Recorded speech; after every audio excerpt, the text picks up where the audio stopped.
शब्दार्थ पूछ रही हूँ, इसमें कुछ ज्यादा कठिन शब्दार्थ नहीं है। तारीफ करना, मैं जिसे पूछूं वो ही बताएगा। हाँ बताओ।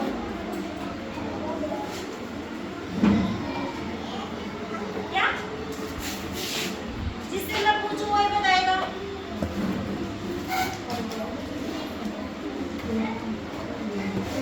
दिया था, आप बताओ।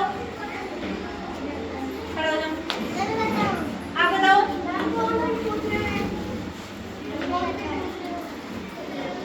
ये इसी पार्ट का है ना। मैं जिससे बात कर रही हूँ वो ही बात करेगा। खड़ी हो बेटा, खड़ा हो। क्या?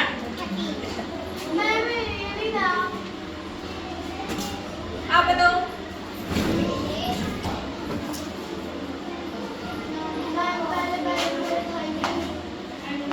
तारीफ करना मतलब बड़ाई करना, प्रशंसा करना।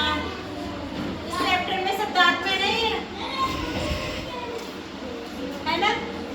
आना चाहिए ना। तारीफ करना,